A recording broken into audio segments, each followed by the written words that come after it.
Good evening, everyone. My name is Isabella Choate. I use they, them pronouns. I'm a proud disabled person, CEO of the Youth Disability Advocacy Network, founder of the Disability Pride Festival in WA, and your host for tonight. It is my honour to welcome you to the 2025 Federal Election Disability Forum. A visual description of myself is I am a Chinese Australian person with brown skin, brown hair and facial jewellery, and tonight I'm wearing a black top, black and white patterned pants and some ridiculously chunky white heels, which I have to show you. I'd like to acknowledge that we are gathering here today on Whadjuk Noongar Boodja, the unceded lands of the Whadjuk people of the Noongar Nation. I'd like to acknowledge the traditional custodians of these lands and all Aboriginal and Torres Strait Islander people's lands that we work on across WA. We pay our respects to elders past, present and emerging and recognise their enduring connection and protection of country, culture and community. I'd like to extend a welcome to any Aboriginal and Torres Strait Islander people with us today and recognise the disproportionate impact our system has on First Nations people with disability.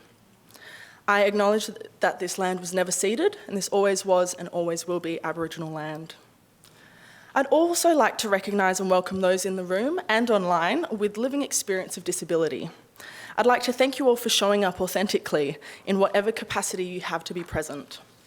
It is difficult living in a world that was not made for us in mind, and I recognise the efforts and dedication of our community to improving the system for ourselves as well as those who come after us. This forum is a collaborative effort hosted by People with Disabilities WA, the Youth Disability Advocacy Network, Developmental Disabilities WA, and the National Disability Services of WA. With so much change occurring in the sector and the fears that have gripped our community for the past 12 months in particular, it is so important that we are able to collaborate and put on events like this for our community. Looking around the room, I can see how in demand a platform like this is, and I'm really grateful for the support from DDWA, PWdWA and NDS for hosting this event. From now on, I will be using those acronyms, but if you need me to repeat them, I'll repeat them at some point. We're really privileged to have a distinguished panel representing key political parties today, including Minister for Youth and Minister assisting the Minister of the NDIS, Dr. Anne Aly MP from the Australian Labor Party, Shadow Assistant Minister for the NDIS and Shadow Assistant Minister for Mental Health, Senator Hollie Hughes from the Liberal Party, and Senator Jordon Steele-John from the Australian Greens, who will be joining us online because unfortunately he has a cold, but we very much appreciate that he is not here sharing his cold.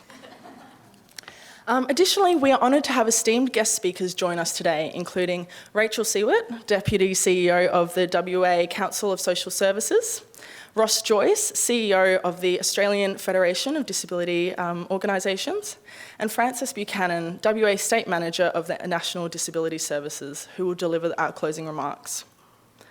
Before we commence, I would like to highlight some of the accessibility features available to us tonight and mention some housekeeping. So Auslan interpreters are present both in person and on our Zoom live stream. There are closed captions, which are working perfectly, which is very exciting. Sometimes they don't always work so well.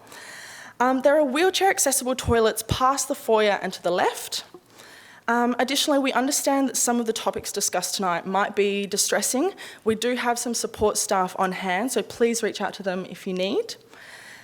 Tonight is being recorded and will be available online afterwards should you need to leave early or pass it. Don't know what I was writing there. We would love to see you sharing this event on your social media, and please consider tagging YDAN, PWdWA, DDWA and the NDIS. We also have a roving photographer today, so if you don't want your photo taken, please just let them know. They won't be offended, that is absolutely fine. And additionally, we have a quiet room available to those who may need it. So it's past the foyer and to the right. There are fidget toys, there's colouring in, there's some earmuffs, so please check out that space if you need it. This evening, we have a unique opportunity to engage directly with federal election candidates. The way this is going to be run tonight is we're going to hear from Kat Johns, CEO of PWdWA, Rachel Siewert and Ross Joyce. Then we're going to invite the panel up. The panel will have 2 minutes to make their election pitch. And after that, we'll have some questions from representatives in the Kimberley, from the Wheat Belt, and from some young people. And then we'll open up the floor to the audience. So please have a think about any questions that you would like to ask, and we will facilitate that. Finally, we'll close the night with a speech from Frances Buchanan. I hope that by the end of this evening, we'll have a really good idea about how each party plans to prioritise disability in this upcoming election. To begin, please join me in welcoming CEO of People with Disabilities WA, Kat Johns, the organisation led by and for people with disability.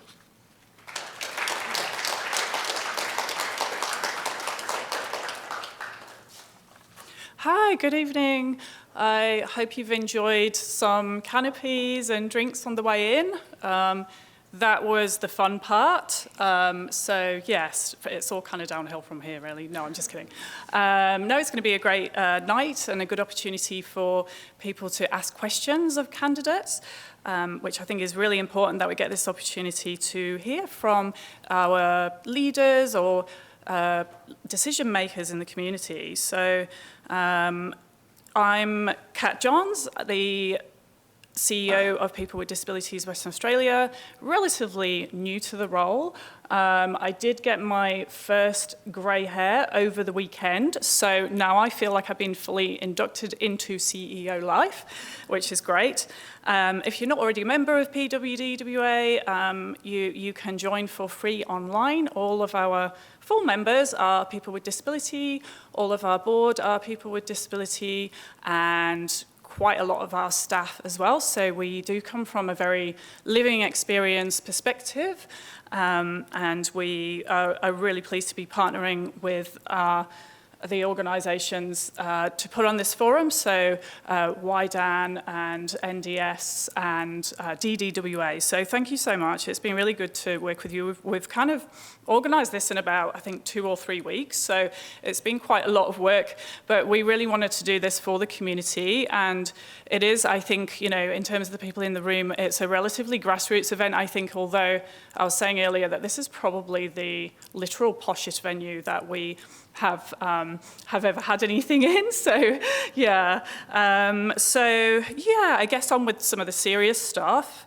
Some things that we do know already, and we haven't directed the agenda, so you can ask whatever you like, and we actually want to know what's important to you as people with disability and people working with or caring for, or, you know, just people that care about people with disability in the community. So you can ask whatever you like, but some things that we do know are that when I talk to people with disability are often saying that things are getting worse recently. Our community was promised a national disability insurance scheme where nobody would be worse off.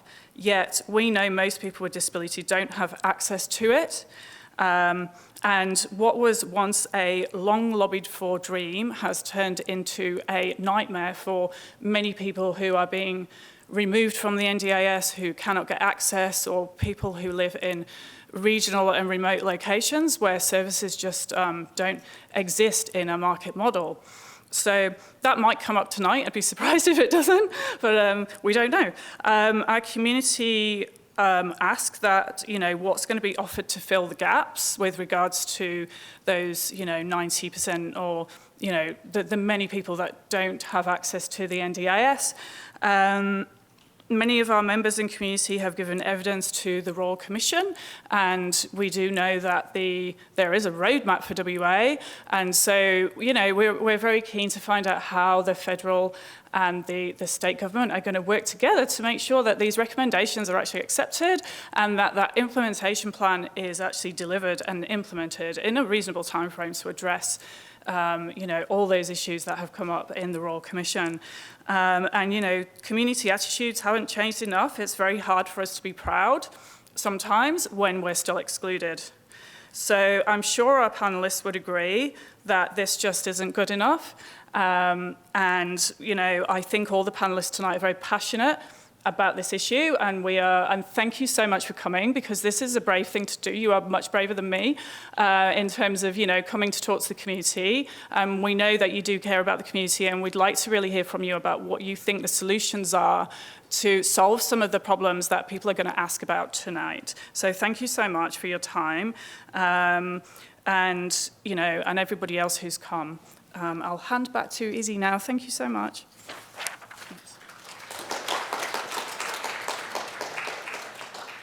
Thank you so much, Kat, and you've got a little way to catch up because I have many grey hairs. I really appreciate your thoughts and living experience, and watching your leadership has been really incredible. It's been a privilege to work alongside you. I'd now like to introduce our esteemed guest, Rachel Siewert, to the stage. Rachel is the Deputy CEO of the WA Council of Social Services, which leads networks and policy platforms across the sector, including for people with disability. Welcome, Rachel.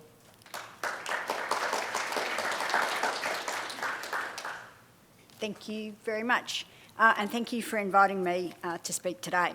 First off, I too would like to acknowledge the Whadjuk Noongar people and pay my respects to their elders, past, present and emerging, and acknowledging that we have a lot of unfinished business in this country that certainly WACOSS, and I'm sure you are too, are committed to addressing.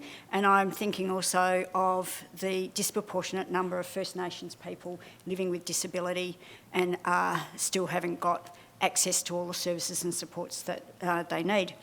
Thank you for inviting me today. Noting that there's 5.5 million, and I realise there's different figures around the place, million people plus their families, people with disability plus their families and friends and allies vote.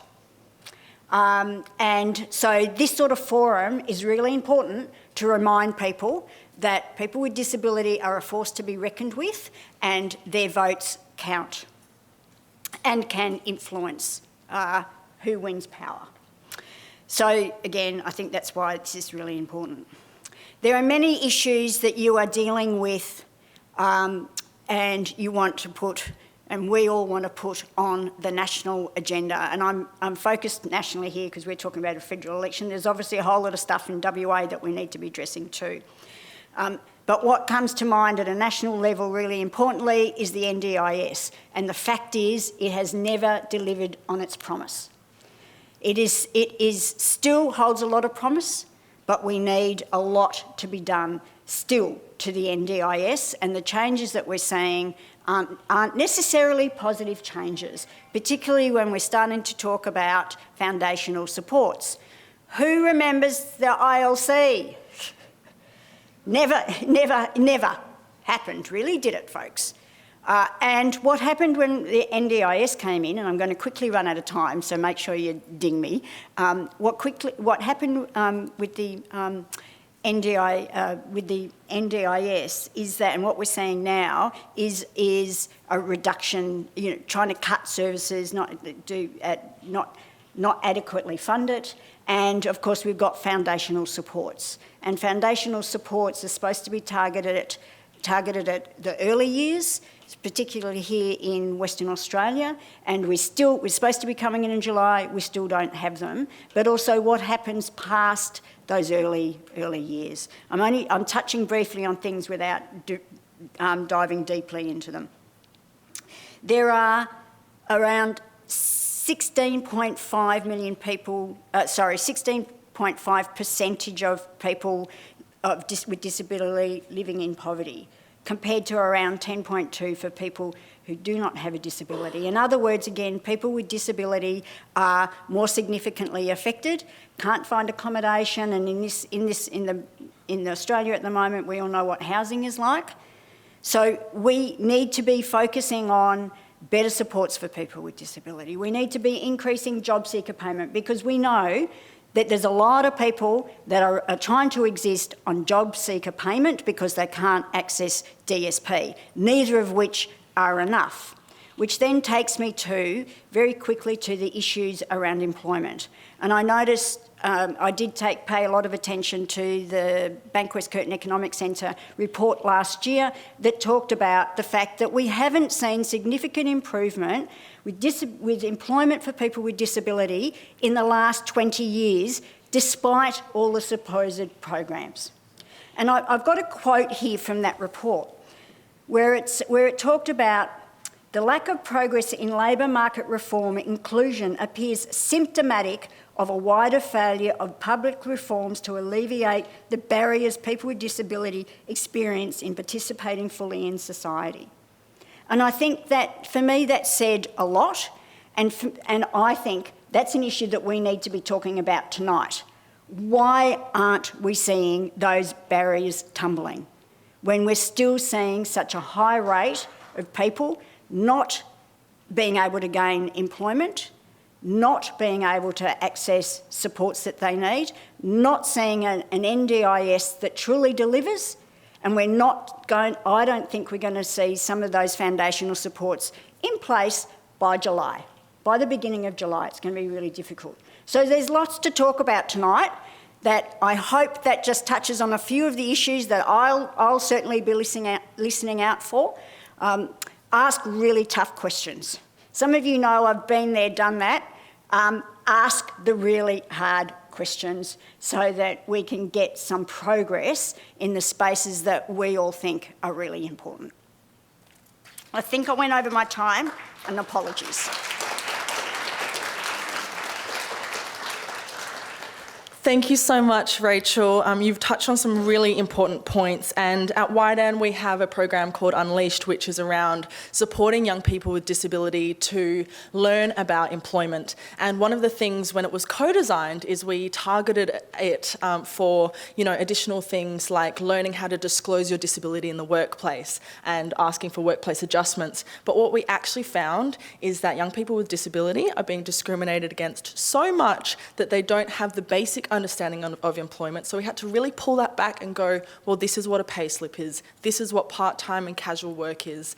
We had one participant who was okay with me sharing that in 3 months they applied to 150 jobs, heard back from one, and that was a no.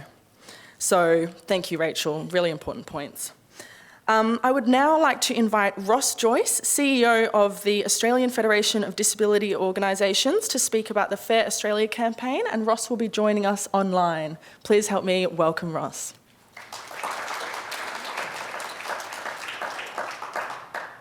Thank you very much. It's Ross here, the CEO of the Australian Federation of Disability Organisations, and I'm really pleased to be here tonight and join you in this election evening that's been put on by PWdWA, and would certainly like to thank Kat and all the team for making this all happen as well.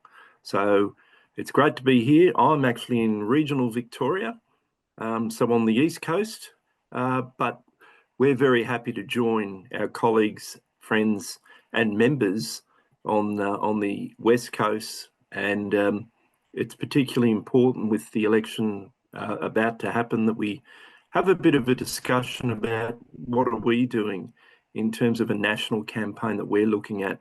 And as it was introduced, we're operating the Fair Australia campaign. That's something that we're doing in partnership with the Australian Autism Alliance.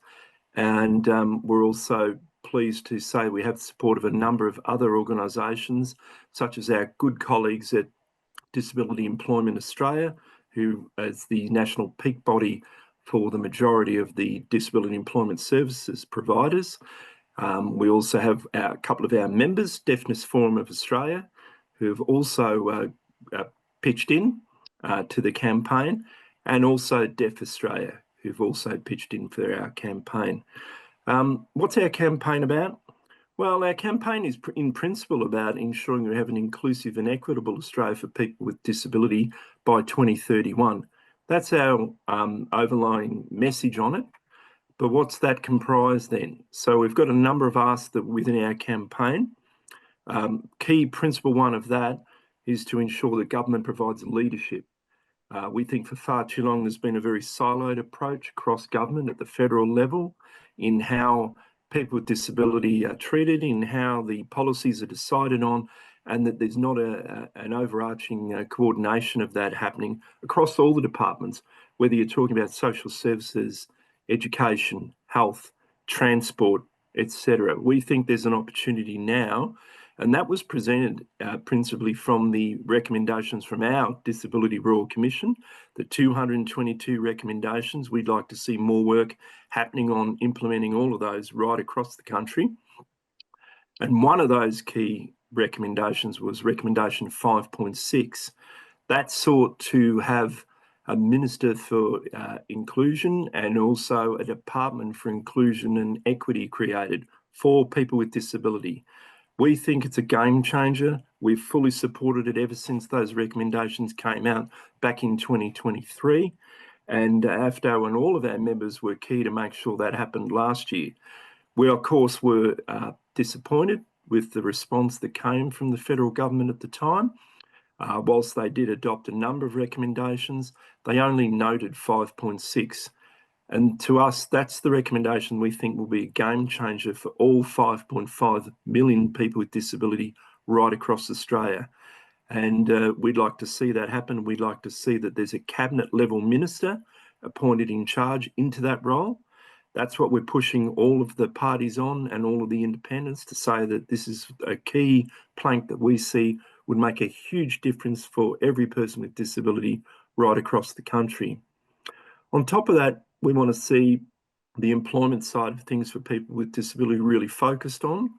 And we think that it's really important the Australian Public Service lifts its game, and that at a federal level, we ensure that there's at least 15% of people with disability employed across all of the Australian Public Service and its agencies. And that would see a tremendous boost. At the moment, as most of you would realise, the Australian Public Service Commission had a target of 7%, which actually they were to meet by June this year. They're not meeting that, and in July last year, they reported that on average, they were hitting about 5.2%. And there's a couple of the departments or agencies that are doing better than that. And of course, one of those, as you would expect, is the National Disability Insurance Agency. We think that we can use the National Disability Insurance Agency and how they've been working towards that target to highlight how other departments and agencies can lift their game and improve on that. We think the 15% is a reasonable target for all government departments and agencies to aspire to and to work towards. And again, we want to see that happen in a timely manner. So we think it's important, but we also think it's really important that people with disability are employed across all levels within the public service, not just at an entry level. We think it's important there is career progression and that's demonstrated in the reporting that they provide. Other reporting to be provided on employment is for those organisations that employ 100 plus employees right around Australia. We want to see that the levels of people with disability that are employed and engaged in those businesses is reported on an annual basis as well.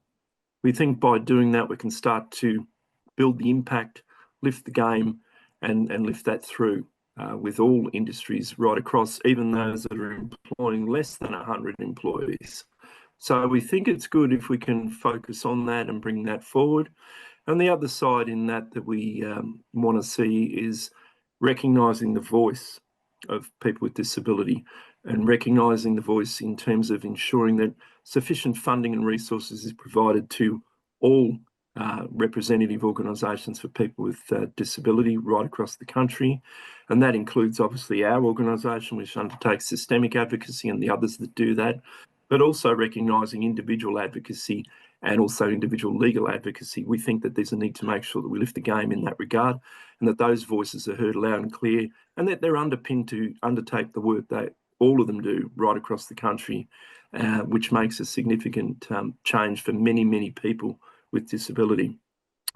The other side of that is looking at procurement for the federal government, and we think that that should be favouring those organisations that are definitely walking the talk in terms of inclusion and diversity within their workplaces. So we think we've got a range of things in our charter. If you want to jump on board and have a look at what we're doing, you can go to fairaustralia.au. So www.fairaustralia, all one word, .au, and have a look at our charter in there. The charter sets out the entire vision.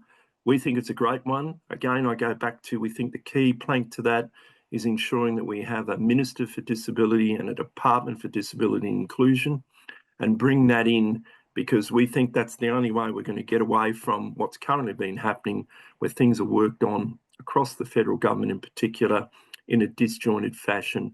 We want to see somebody coordinating all of that policy, all of that work that needs to happen, and ensuring that it takes place, and that no department goes about its work with any policies that may affect any person with disability without having had that department work on that with the relevant organisation as well. So that's essentially it in a nutshell. That's where we're coming from. We're running a strong campaign. We are going to be doing quite a range of things at the moment. We're just setting up to go through a number of marginal seats with an online forum where we'll be talking with the candidates. So we're working on that at least across 4 seats around Australia. And we are certainly looking at one in WA to do that with as well. So taking on board advice from PWdWA and others that are our members across the WA area. What can you do for that? We'd like you to get on board, pledge your support to our campaign, help us to work that through, prove the numbers. But more importantly, we'd also like you, if you have some relevant examples of that, where there's been a lack of coordination, we'd like to get those case studies, because we think that that really makes it relatable.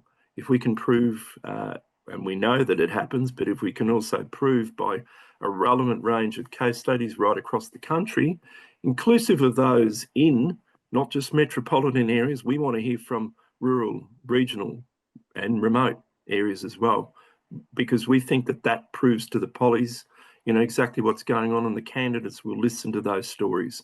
It makes it a very powerful narrative when you get really powerful stories that we know are out there and we hear about them all the time. So anyone that can provide those, we'd really appreciate that support, and that way we can ensure that we get good take up on our campaign, and of course prove the value of what we're saying, and that is we want to see an inclusive and equitable Australia for all people with disability by 2031. And that's not only those that are NDIS participants. We think that that's an important area, but as you know, they only equate to around about 670,000 out of the 5.5 million people with disability right around the country. So it's an important one. We think that that'll make a big difference. So I'd encourage you to jump on board, have a look at our campaign. And somebody said to me, if you're doing your campaign, and are we able to tack on with any other campaigns? Of course you are. We're also looking at backing that, and that's AFTO and also the Australian Autism Alliance. We're looking at backing other campaigns that we think are important as well. We think it's about time that we got a good voice, though, for people with disability. And we think that the way to do that is to get that ministry and cabinet level minister. So thank you so much. That's a quick one from me on the wrap up about it, but there's a lot more on the website, and more than happy to also provide further information through to your various organisations or across this platform as well. Thanks for listening. Thank you so much, Ross. A big thank you to Ross for joining us online and sharing important details about AFTO's campaign. I look forward to watching the forum that they're going to put on. So now is the exciting part where I'm going to introduce the panel. So firstly, I would like to introduce, representing the Liberals, is Senator Hollie Hughes, Shadow Assistant Minister for the NDIS and Shadow Assistant Minister for Mental Health. Welcome, Hollie. Joining us online and representing the Australian Greens Party is Senator Jordon Steele-John. Please join me in welcoming Senator Jordon.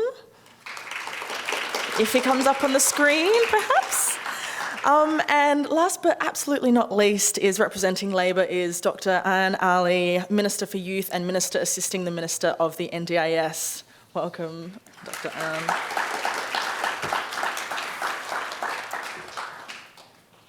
Alrighty, I'm going to take a seat finally and give my feet a rest. So, panellists, you are going to have 2 minutes for your election pitch, and I will be timing, okay? So you will probably hear my phone ringing, but if not, I will just politely tell you that it's time. So, Minister Ali, would you like to start us off? Yes? Okay. Yes, perfect. Thank you. Can I just start by acknowledging the traditional owners of the lands on which we meet, the Whadjuk people of the Noongar Nation, pay my respects to their elders past, present and emerging, and I'd like to extend that respect to any First Nations people joining us here in the room today. My name is Anne Aly. My pronouns are she, her.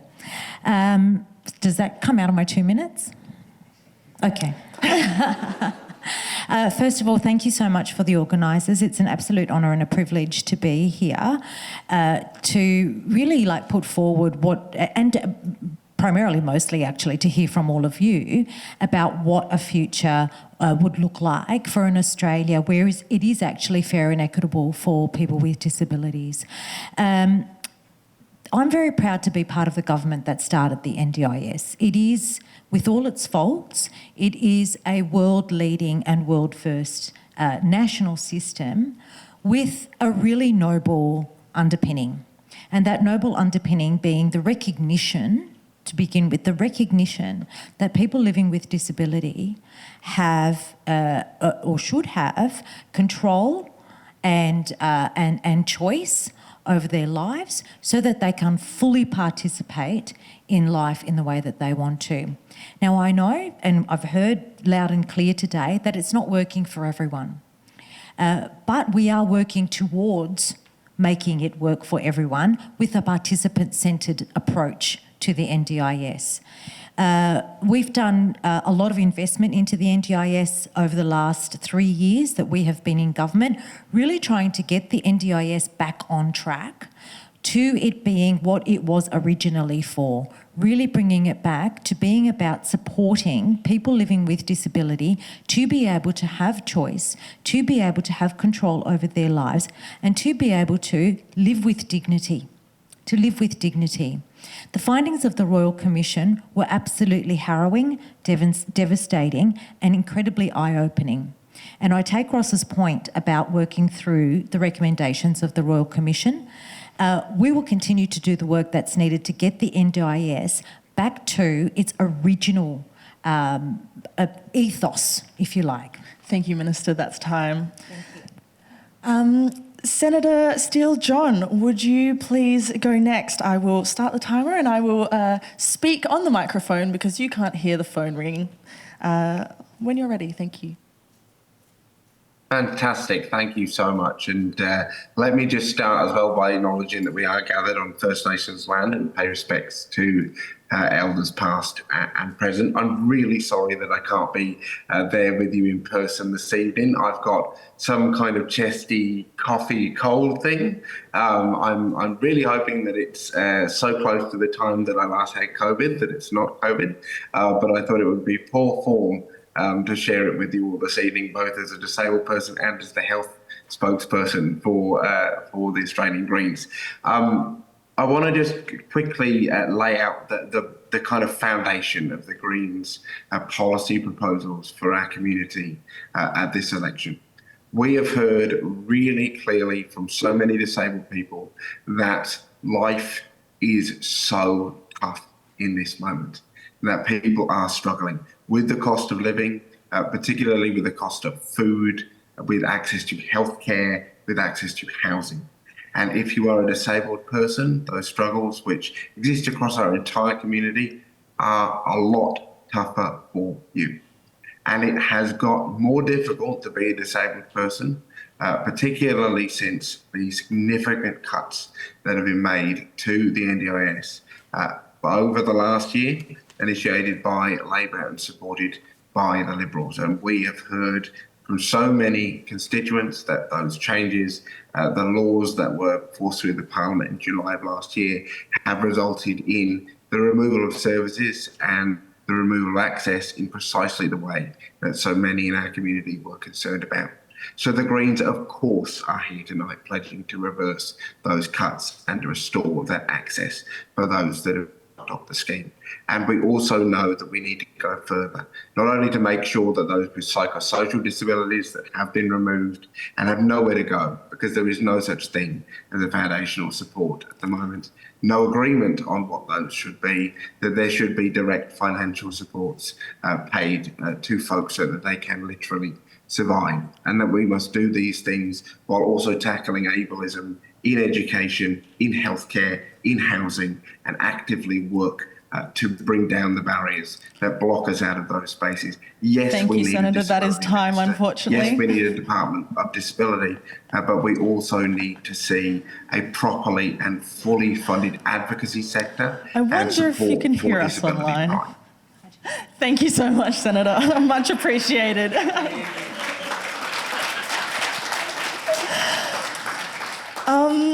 I didn't hear either the phone or the microphone. I'm sorry about that. You are so fine. Perhaps I will do a bit of a wave next time and see if you can see us on screen. Senator Hughes, it is now your 2 minutes. Please start when you're ready. Thank you so much, and thank you for having me here tonight. It's great to see my old friend Rachel Siewert from our Community Affairs days, travelling around the country. But it's wonderful to be here, and before you think some wise man from the east has turned up, I actually went to school in Perth and lived over here, so I, whilst not born and bred West Australian and here anymore, I do love WA and miss Perth. So I'm just going to cover off a couple of issues because there's a lot of issues. But when we talk about what election commitments are, my feeling around the NDIS, and I'm the mother of a participant, so I have a vested interest as well as a political interest, is not only the sustainability of the scheme and making sure that it is fit for purpose and that it is delivering what it was supposed to deliver for whom it was supposed to deliver, but this scheme was supported across the board. This should be a bipartisan scheme. It should not be used as a political football. And I do think it's time that everyone gets together, put their big boy pants on and realise that this scheme does need reform if it's going to be sustainable in the long run, but it needs to be something that's worked on together. Jordon and I, for the past 19 months, have had a thing in the Senate that we've referred to as NDIS Monday, because the Senate had demanded from the government documents around the financial sustainability framework. The Senate demanded the documents, the government has refused to provide them. So every Monday we had poor Minister John Farrell sent in to explain or just tell us we weren't going to get them. So we would speak to this every single week of the Senate, which was usually NDIS Monday, but we did NDIS Tuesday every now and then as well. Bill Shorten promised there'd be no cuts with these reforms. Well, I can tell you that was a lie. It was an absolute out-and-out lie. Lots and lots of people have received cuts, including my son. So I can tell you it was a lie. We know the NDIA is spending more money on lawyers than it is in so much helping people. So we need to make sure we have significant reform around the legal process and how the planning model is working so that people aren't being forced to the tribunal. Foundational supports, everyone's going to ask questions about them, so I might save that till later.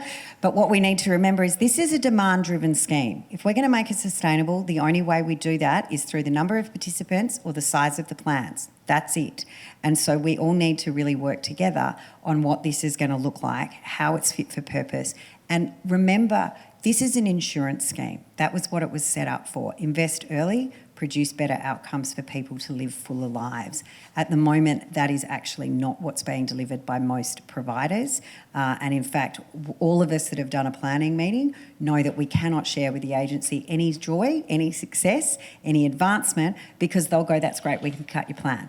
And so it's depressing. That is time. So I'm looking forward to your questions. Thank you very much.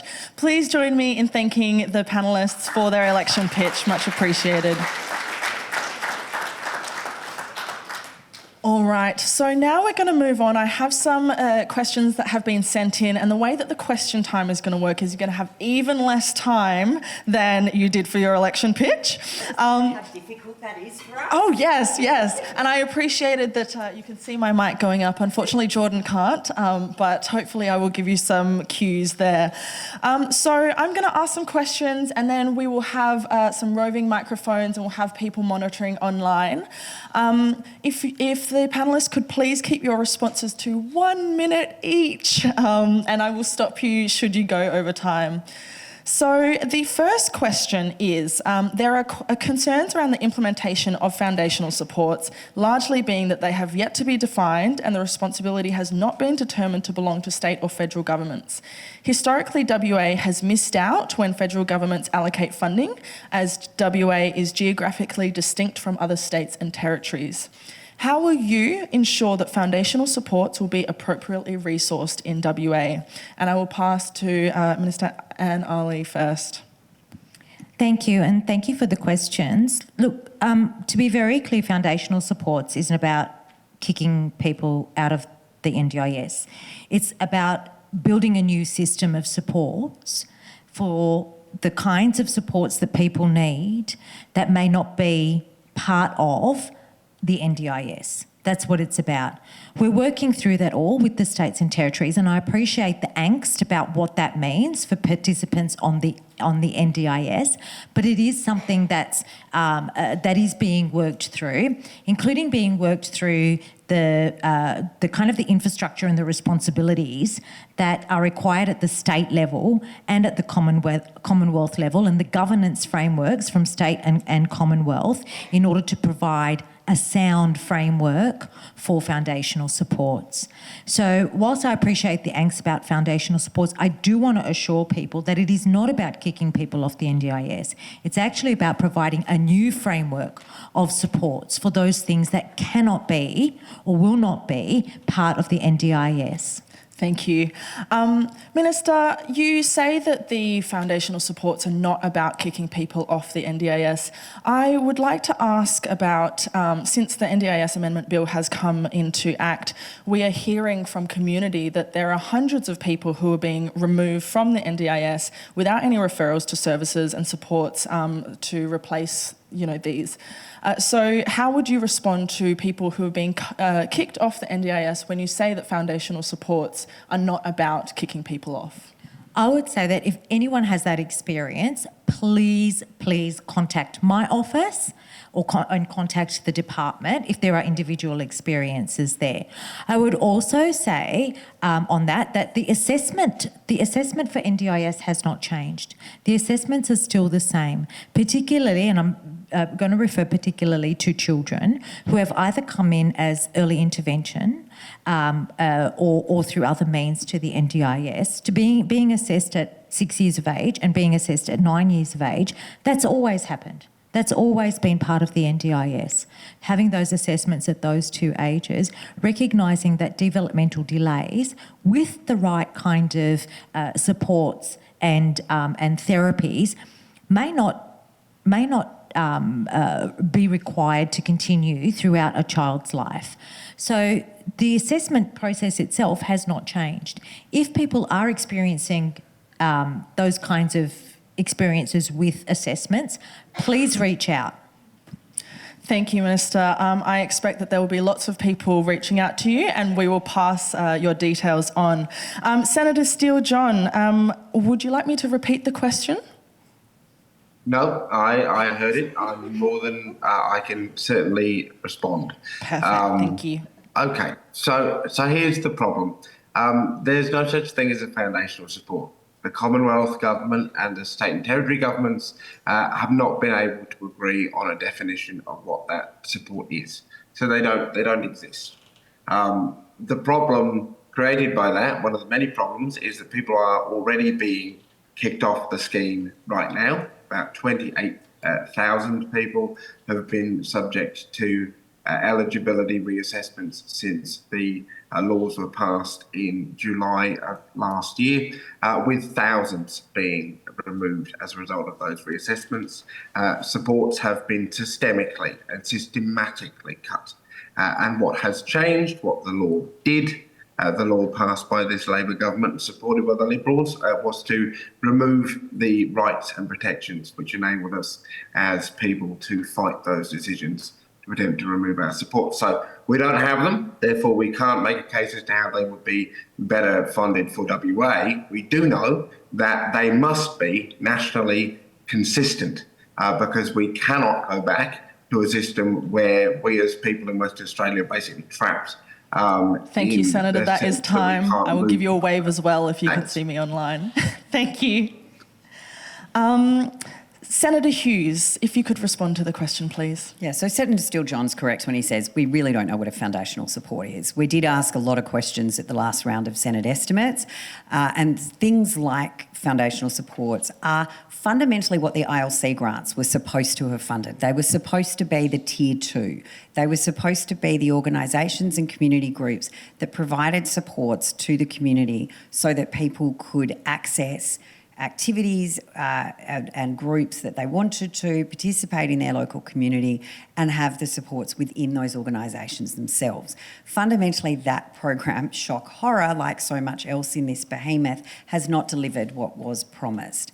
The problem is, and no one politically wants to say any of these things, no one wants to remove anything to put something new in place, and this is not a never-ending pot of money. This will and fall over if the sustainability issues are not addressed. So a foundational support, one of the examples we were given, and I know when my kids were little, we used to go to sort of a community music group that, you know, you went with your kids and a couple of mums would run it, and there was a structure to the class, and there was a national body or a state body that ran it. But you would go and you would have kids with a disability and kids without a disability there with their parents participating in whatever that music group would have looked like. What's happening now is people are being pushed or looking to go onto the NDIS stream, and that is leading to children then going into disability-specific programs. So that, if you want to talk about inclusion, is not starting inclusion at the earliest of ages. We need to go back to some of these things. Much appreciated. So this question is going to follow on from some of the things that were just raised. And so obviously it's been mentioned that since the amendment bill has come into act, the community has either heard or experienced NDIS plans being cut without any referrals. Can you please state what your party will do and commit to doing to prevent the further erosion of systems of support for our most vulnerable community members? I'll pass to you, Minister Aly. So I will give a brief outline of what we have invested into the NDIS over the last 3 years and where we're going from there, okay? So we've got, I think the most important thing though is the voice of people with lived experience of disability being co-designed and being part of the reforms that we do in response to the Royal Commission and in response to the NDIS review. And that's been very central to what this government has done, ensuring that the voices and the input of people with disability, living with disability, are included. Beyond the NDIS, we've got another $5.4 billion over 4 years to help people with disability prepare to find suitable employment. We've got the National Disability Data Asset to improve understanding of the experiences of people with disability. We've got a new evidence-based preemptive early intervention pilots for, that's called the Inklings program. If anyone knows about the Inklings program, it's a great program from Telethon Kids. We've got the National Autism Strategy, and that's $42 million towards that action plan, $44 million to extend the key disability advocacy programs, and we continue to respond to the NDIS review with changes to SDA, to accommodation as well. So there are a number of things that we're doing to ensure that that viability of the NDIS, bringing the NDIS, as I said, back to its original ethos, but ensuring that people who rely on all of the supports that they may have gotten previously through the NDIS, but who may not be able to get those supports after the changes to the NDIS as we bring it back to its original ethos, that those supports are available in some other form. Thank you, Minister. Senator Steele-John, the same question to you. Thank you. Thank you. Yeah, so very briefly, the Greens are proposing a full restoration of all funds cut from the NDIS. That's some 80 billion we believe should go back into disability supports. We also recognise there is a need for immediate support to those with psychosocial disabilities that have been kicked off the scheme, and so we are proposing twice yearly direct payments of $2,500 to those participants and their families to help fund some of the gaps that have opened up in therapeutic supports and other services. We're also proposing a removal of the age cap on the NDIS, a very discriminatory device that prevents those over the age of 65 from entering the scheme or staying in the scheme, and a full restoration of sexual support services to be able to be, to be able to be provided under the scheme. We'll do this in combination with an increase of funding to advocacy organisations as well. Thank you, Senator. Senator Hughes, please, your response. Thank you. And I must say it's interesting to hear Anne talking about the Disability Royal Commission. Since the government took 10 months to respond to the recommendations, there were 222 recommendations, of which they've accepted 13. So I'm not sure why the government's relying on their great commitment to the Disability Royal Commission as some values-based response to the disability community, because I think it's been rather lacklustre. The National Autism Strategy, well, I'm pleased that that's happened, because that was the recommendation, the first recommendation from the Senate Select Committee that I set up and chaired and ran, and was the first whole-of-life review of those with autism. And unfortunately, the National Autism Strategy and the original white paper that took over 2 years for this government to produce was nothing but a poor summation of our 81 recommendations. So again, though, like you sitting here as the parent of a child, I know as much as you do about what's going on, because there's been zero bipartisan reach out to discuss and perhaps look at what we learnt through a joint Senate Select Committee that ran for 2 years across this country. So the $42 million is great, but if you've got a child with profound autism, there's zero for it in it for you, because that was completely overlooked. The only money in this budget that was announced by the government was for more lawyers for the NDIA. So that's actually what this government's priority is, funding. So if you look at budget paper number 2, which is where all the details are, which is about a quarter of the size of last year's budget paper number 2, if that doesn't tell you this was a budget for 5 weeks, not 5 years, but the only NDIA funding that was in there was more money for more lawyers. So thank you, Senator. That's the priority. Minister, I wanted to provide you with the opportunity to respond to those comments. Yeah, look, I didn't come here to have a political stoush with you, Hollie. I really didn't. But you know, I think it's when you have a Liberal Party who is calling for cuts to the NDIS. That's not true. To stop growth more than nominal GDP. And I'll translate for you what that means. That means $2.1 billion a year of cuts, and that means stopping 72,000 people from getting onto the NDIS. Labor came up with the NDIS.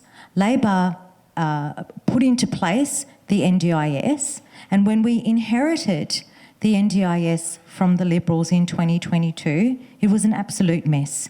There's a lot of work that we need to do to get the NDIS back on track and make it sustainable. And I know that both Jordon and Hollie agree that the NDIS needs to be sustainable so that it is there for those who most need it.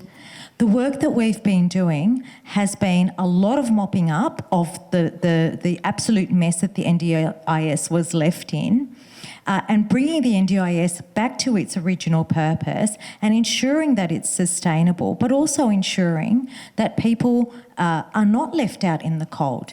And I know that nothing's perfect. If I can make that, and I speak to a lot of disability advocates, I've spoken to a lot of people in the sector, I speak to people with lived experience of disability as well. I know that it's not perfect, but I can assure you that if you were to look at who or which government would most likely make those changes to the NDIS to make it the best possible scheme that it could, I would go with the government that started in the first place, that had the vision to set up an NDIS in the first place. Thank you, Minister. I'm sorry, I'm just going to have to just jump in, as I would if I was in there in person. Just to reflect on the fact that Labor's last budget cut the NDIS by $14.4 billion, and this most recent budget added an additional $3 billion of that cut, including direct cuts to people's plans.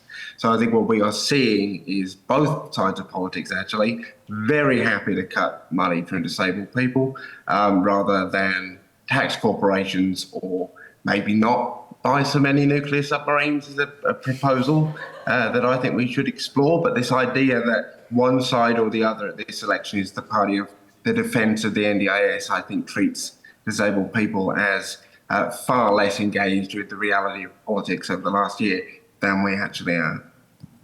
Thank you very much, Senator, and I really appreciate this ongoing conversation. I think it's really important that we can allow space for people to respond to each other in real time. I have a question here from a young person, and it's directed to you, Minister Ali, but I will reframe for the rest of the panel as well. So firstly, I wanted to commend you for re-establishing the Office of Youth. I think it's a really important thing that young people are represented in decision-making forums. In the recent round of the National Youth Advisory Groups, there were groups on civic engagement, climate change, creative industries, a group for First Nations people, and for prevention of gender-based violence. People with disability exist across all of these issues, and considering the massive reform in our sector, why was there not a disability advisory group? Fantastic question, and I really appreciate it. I have a policy with my advisory groups that every advisory group should have a young person with disability represented there, a young First Nations person represented in each advisory group, recognising that the issues for young people with disability cut across. And we talked earlier about, Ross was talking about silos and cutting across all of those. And recognising that the issues for young people with disability sit in employment and sit in mental health and sit in civics engagement and sit in the arts and sit in a whole range of other portfolios as well. So we do have young people with disability, with lived experience of disability, and one of the key things that I would say about the advisory groups is that the qualification to be appointed as a member of the advisory group is lived experience. We don't seek young people with leadership experience, or they don't have to prove they have leadership experience. We seek young people with lived experience, and I ensure that in every advisory group we have representation from across all forms of intersectionality. That's really important to me. Thank you very much, Minister. My reframe question to Senator Steele-John and Senator Hughes is, what will you do to ensure that the voices of young people with disability are included in decision making? I'll pass to you, Senator Steele-John. Well, we have commitments as a party to the proposal of providing $150 million for direct funding for disability pride events and gatherings across the nation as part of Disability Pride Week, and an increase to advocacy funding for disabled organisations. I also think, though, it's important for us as a community to recognise that actually in passing the NDIS bill in the way that they did last year, the government and also the opposition made really clear that they're not massively interested in the views of disabled people. They rammed through that legislation despite the almost unanimous opposition of our organisations and so many of us. And so I think it's actually important for us now to look at how we build our political power as a community and apply that power to a parliament where no one party has a majority in their own right. And everybody has to be subjected to the lobbying and the deadly advocacy of disabled people. Thank you very much, Senator Steele-John. Senator Hughes. Thank you. I think it's really important that people walk the walk, and that when they want to talk about developing young people and having some experience with young people with a disability, that they actually actively engage and do what they should be doing. And I'm talking about employing people with a disability and trying to advocate for them in a real way. I had a staffer start with me at the very beginning of my term. He's been with me nearly 6 years with autism. And when he started with the most basic of tasks, and he now runs our mail-out programs and does a whole lot of things that are much higher level as he's been supported through working in my office. There aren't a lot of politicians who do that, and I think that's time to change, but it's across the world and across the corporate sector that we need to see people actually prepared to put their money where their mouth is. I just want to spend a little bit of time. It's important that we've got people with a disability and lived experience of disability having a voice. I want to also say it's really important for the people with disability who don't have a voice, who aren't able to advocate for themselves. And sometimes it's their siblings, sometimes it's their parents or their carers that have to advocate on their behalf.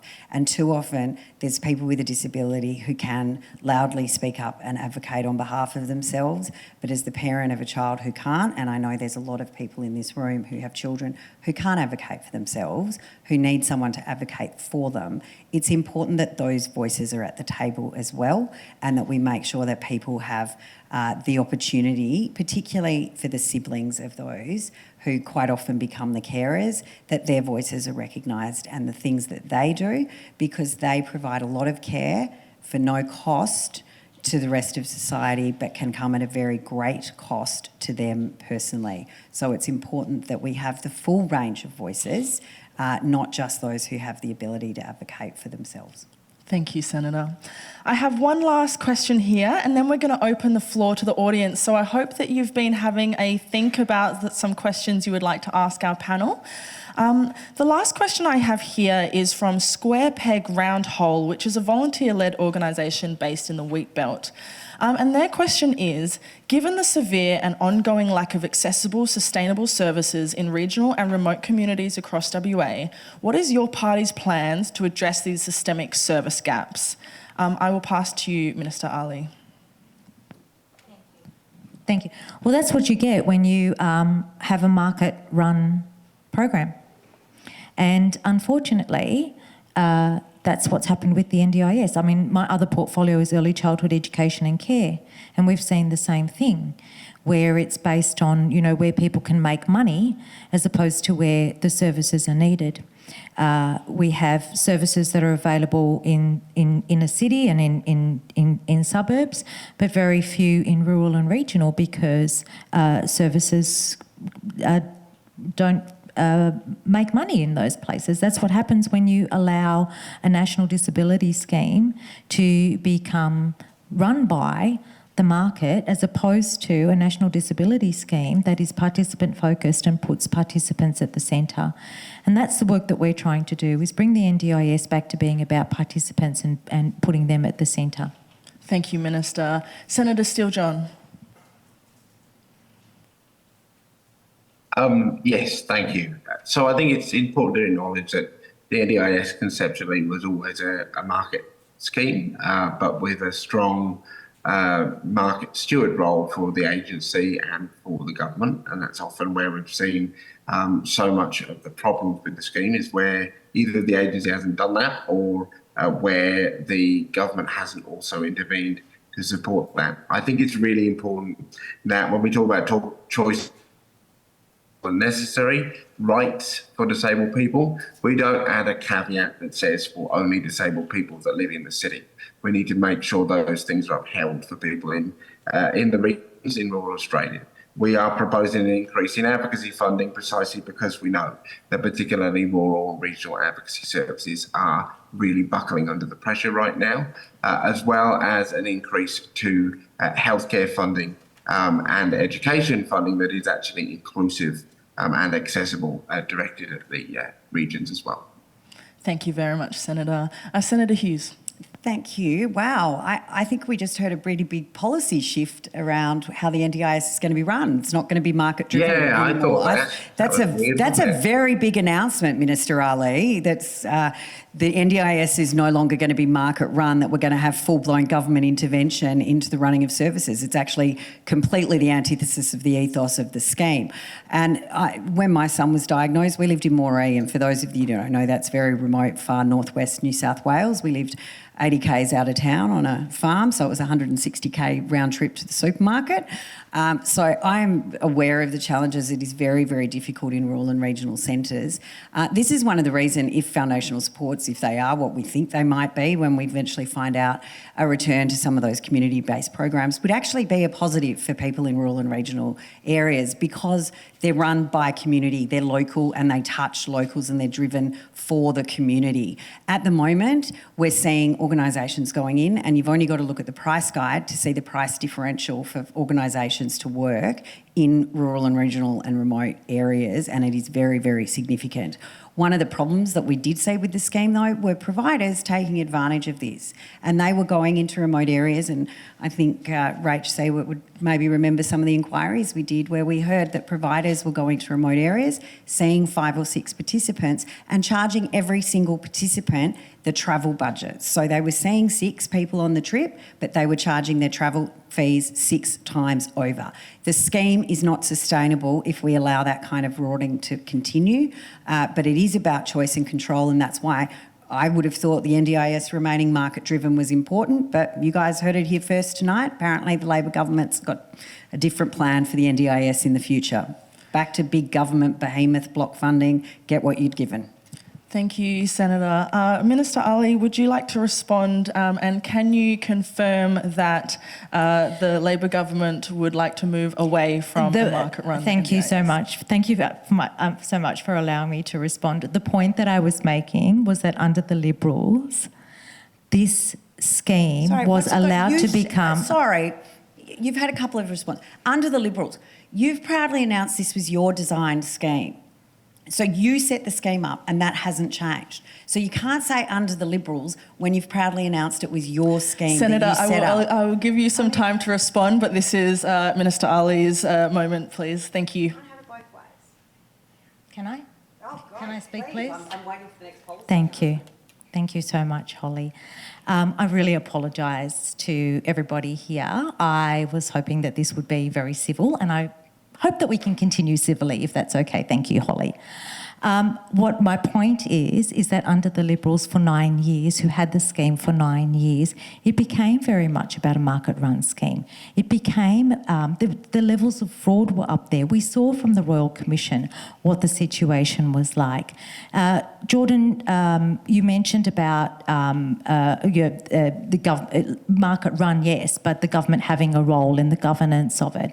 And I think that's where we can make more difference there, is having that kind of stewardship role in how the NDIS is run. And that's what I was referring to, is not allowing it to be wholly and solely market run, because we know that when it's wholly and solely market run, the market will not go to rural and regional areas where it is more expensive to provide services, where they're not for-profit providers who are not providing services there. So more having a government stewardship role, and that's where I see the changes, and that's where I see the difference in the NDIS going. Thank you, Minister. And can you provide a yes or no answer? Will the Labor government be committing to shifting away from the market-led NDIS? What I'm saying is that in our process yes of or no, bringing... please. What I'm saying is we will be looking at how do we reform the NDIS if that requires that we have more government stewardship in the NDIS, then that's, that if that is what is required, if that's what people living with disability are telling us, then that is something that we should be looking at. I don't think that should be completely off the table, but I do think that already we are doing some things around market intervention with the pricing of NDIS, with the Section 10 that we've put in. So we are already taking more of that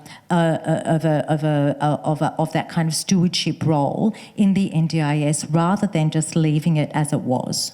Thank you, Minister. We are going to open it up to the floor now. Whoa, we have a lot of questions. So please raise your hand or ask a peer if you can to get some attention. We're also going to, because there are a lot of questions for the ministers and senators, we are going to cut your response down to 30 seconds. So thank you very much. Best of luck. I believe we have a question up the front. Thank you very much for the microphone. Excuse me, my name is Andrew Fairbairn. I work for an organisation called Limbs for Life, the peak body for amputees in Australia. I would like to have a look at optics. How people in the general public look at people with disabilities, and we have become a cost burden. We know that for each dollar spent by the NDIS returns $2.25 to the Australian economy. We are still seen as cost burden. My own products, what I use as a below-knee amputee, have gone up in price so much because with NDIS, they can and they do. When is any of you guys, and I have the utmost respect for all of you, but when are you going to fix it? This price gouging by providers, I will ask you a question. I would love you to go out tomorrow and see if you can get a price list for prosthetics in Australia, because you won't get it. Not one single company will give it to you. Thank you very much, Andrew. Minister Ali, would you like to respond? We've got 30 seconds and I will keep you to time. Yep, 100% agree with you with price gouging, and that's something that we've really cracked down on. Also completely agree with you that people with disability, and I don't think it's have become, I think people with disability have always been looked on as a burden. And I think that this is when we talk about what does inclusion look like and what does inclusion mean, having a shared understanding of what inclusion looks like, that is beyond access. It's beyond just a ramp, but it is actually the full participation of people. And I think that we can get the NDIS back onto delivering that. Thank you very much. Senator Steele-John. Thank you, and hello, Andrew. I'll tackle your question directly, my friend. We need to get the government in the business again of identifying precisely where certain AT providers, certain prosthetic providers, and others that make disability equipment are in fact ripping people off by monopolising the market so that they then charge whatever they like. What we are seeing in the disability tools and equipment sector is that monopolisation, like with Coles and Woolies, and they just charge what they like. We need the government to break them up, and that's why I'm quite worried about some of the bill changes that have been brought in that make it harder to request different types of tech, because that reduces competition. Appreciated. Senator Hughes. Yeah, Andrew, look, you're 100% right with the price distortions that we're seeing across the board, and this is where the price guide is playing a very bad role in what it's doing with where the market is not in there enough, because there's sort of a rate that everyone can charge. And I'm sure we've all heard stories about people that need a ramp, or not a ramp, but like a rail put in a bathroom for access, and it costs $3,000 via the NDIS, whereas you can buy it for $50 from Bunnings. And I've met with many parents who've just, whilst waiting for a provider, done it themselves. This is because of the way the price guide's modelled. I can't tell you the number of organisations who have come in and said, would you get rid of the price guide? And thank you, Senator. Appreciated. We have a question online from Jake, and the question is, given that disability-related costs often prevent people from saving for a house deposit, will the government introduce a low deposit or no deposit home loan scheme for people with disabilities similar to those available for first home buyers in other demographic groups? Minister Ali. That's not on the table for the government as far as I understand, but I don't see why people with disability can't also access the other schemes that we have for people into home loans. I often say to people, you are not a semicolon and. You know, I'm not a semicolon and, you're not a semicolon and I think we have to do more to ensure that quote unquote mainstream services fulfil their responsibilities to be inclusive of people with disability too. Thank you, Minister. Senator Steele-John. Yeah, so in the housing space, we are proposing a freeze on rent increases for the next 2 years, a cap of 2% for every year after that. And for both mortgage and rental, we want to see the government invest in large-scale building of housing again. Specifically for disabled people, though, we know that we must change the building codes here in Western Australia to bring them in line with the rest of the country, mandating full access and inclusion when constructing residential properties. Thank you, Senator. Senator Hughes. I guess one of the issues is for people with a disability, especially those who are having parents that are acting on their behalf in the purchase of a property, they're quite often missing out on things like first home buyer grants and stamp duty exemptions because they have a guardian or someone working on their behalf because they're not able to do it themselves. And I think there are the sorts of regulations that can be looked at, that if parents are buying an apartment or an accommodation for their child with a disability, that child with a disability, who's probably an adult, that they have the ability to access things that other home buyers have at that first home buyer point, so that those families aren't they're not being punished for trying to help their child live some sort of life of independence. And Thank so you, I Senator. think there's those schemes we can look at. Thank you. We're going to take another question from the room. We're trying to get through as many questions as possible, so please try not to replicate questions, and if you could stick to just the question rather than making comment prior, it would be very appreciated. Hey, Carrie Clark, I'm the CEO of Kind. We're a membership-based organisation supporting 7,000 West Australian families who are caring for children with disabilities, and we're currently seeing the impacts of big NDIS reform on those families and impacts as those families are waiting for foundational supports. So my question to all of you is, how are you going to ensure that children at very crucial stages in their development are not disadvantaged by NDIS reforms? Thank you, Carrie. Minister Ali. Thanks, Carrie, and thank you also for the important work that you do as well. And I take your point that in a child's life, 6 months of waiting or 3 months of waiting your time is relative, right? So 6 months of waiting means that any developmental delays are even more exacerbated in those 6 months of waiting. You know, as I said, with foundational supports, we're working through that, and hopefully by July they're supposed to be in. And you know, that's the answer that I can give you, that we're working through that, and hopefully those can be in. But I do recognise that for children in particular, the longer waiting time means more developmental delays. It's more acute. Thank you, Minister. Senator Steele-John. Thank you. Well, you're absolutely right. The reality is right now, kids are bearing the brunt of these cuts and these changes to the law, again, in precisely the fashion that it was warned that they would. The reality is that the changes that have been made to the scheme have not been driven by policy or by a genuine attempt to fix the problems that existed. They were driven by politics.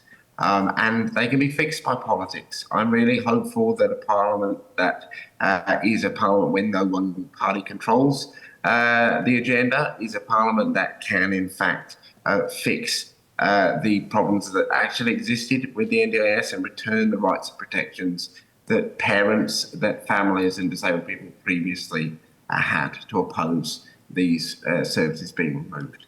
Thank you, Senator. Senator Hughes. Thank you, and thank you, Carrie, for your question. And the reality is, and I think it's important we all do tell the truth when we speak about these things. Jordon was there when we asked the NDIA about these reforms and what was going to happen with them. It's a 5-year program, so families for the next 5 years are going to be struggling with what these changes mean. They're not defined. We don't have a list of foundational supports. We don't know what the financial sustainability model looks like. It's been refused to be given to us, so nobody has a real answer there. What I would say to you and to your families, you have the amazing Andrew Whitehouse here, and I remember dealing with Tanya Rodwell, who was involved in the organisation and production of Toby.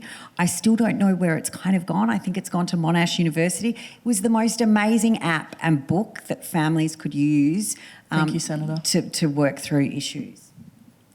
We have a question online from Gabriel, and it is, more people with disabilities are needing to go to the Administrative Review Tribunal against the NDIA, but it is almost impossible to get community legal support.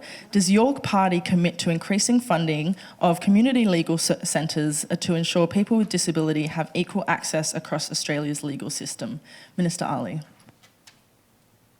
Thank you. I will take that question on notice if I can, because the community legal centres are funded by the Attorney General, and so I understand that we do have a commitment to fund community legal centres, but not. I can't answer if it's specifically for people with disability, but I will take that on notice. Thank you. Thank you very much, Minister. Senator Steele-John. Yes, emphatically yes. When I've travelled around WA, one of the things that has been shared so clearly with me is that the community legal services are really at breaking point, not able to take on new clients, not able to deal with the supports that they are being requested to provide. So too for the individual and systemic advocacy services in WA, where we've committed, as I said earlier, a really significant amount of money to the federal funding for those organisations. So we're absolutely stepping up in that regard. Thank you, Senator. Senator Hughes. Well, I'd like to see an NDIS where less parents need to, or less participants need to find a lawyer to fight the agency. As we saw in the budget, the government's just given the agency more money to fund more lawyers to fight all of you. I would like to see a planning process with people with a disability and people aware of a disability, and they have some personal experience. At the moment, planners are dealing with everyone from, cerebral palsy to motor neuron disease to autism to acquired brain injury, and they have absolutely no understanding, which is why people are ending up in the situations they are.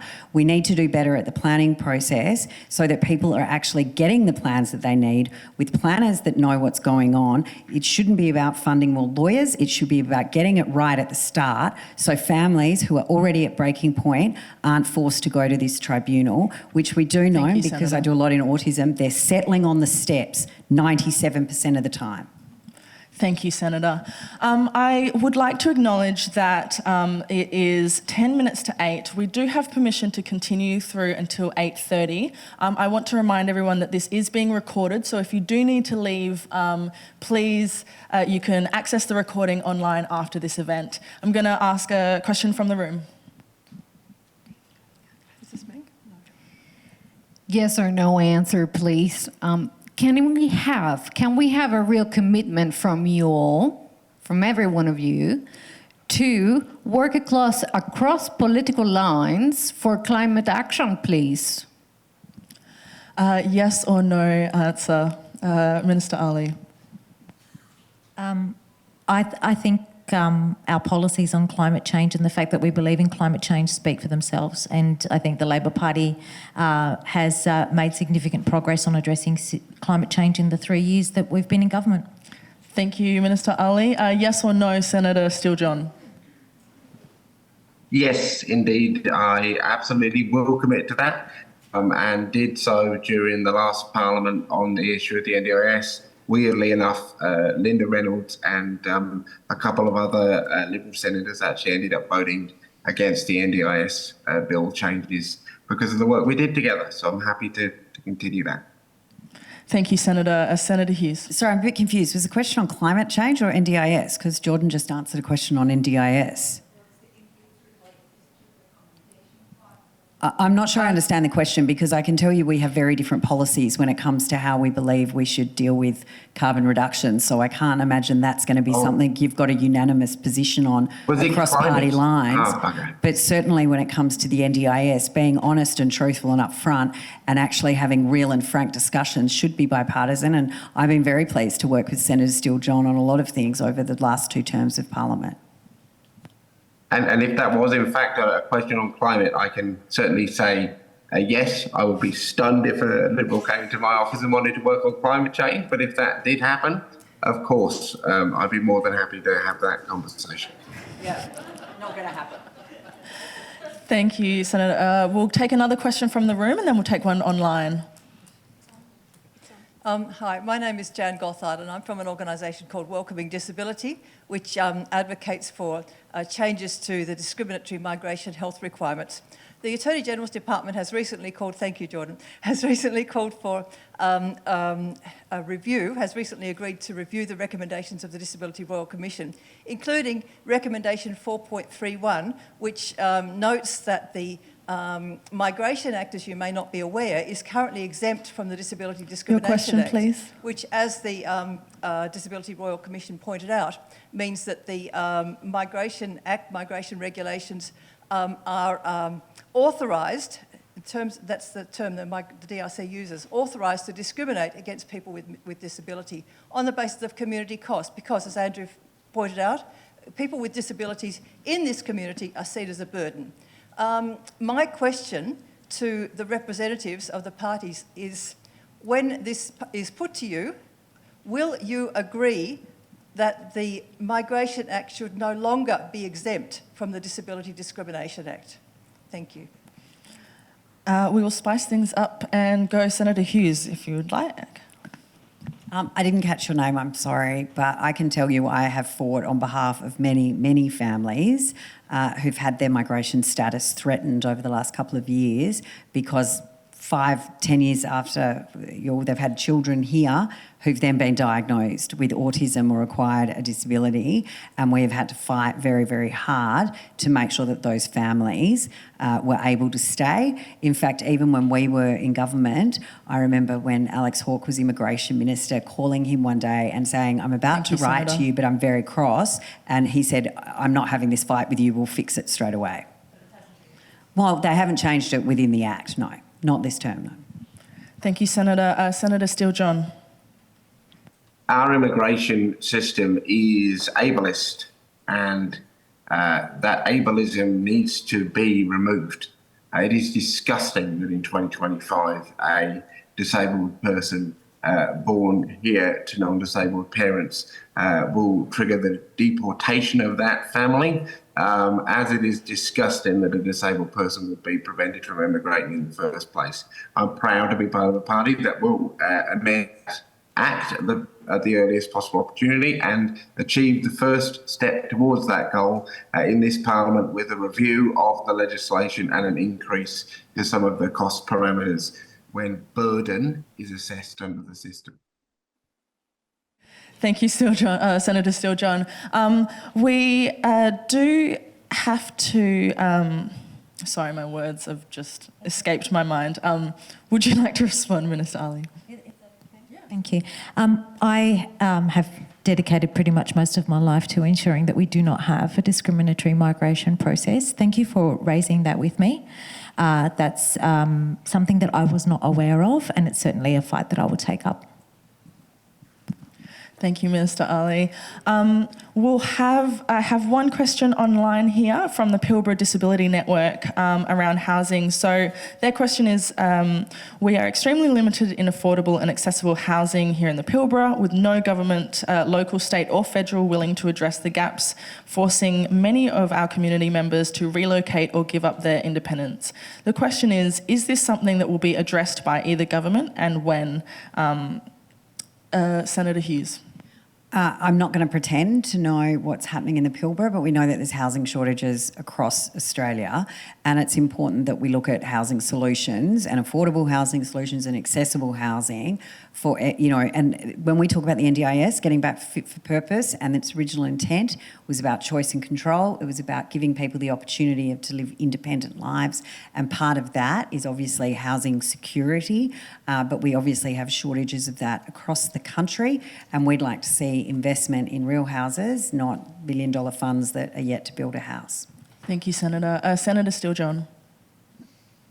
Thank you. There are a number of barriers to housing, we know, for disabled people in rural, regional, remote.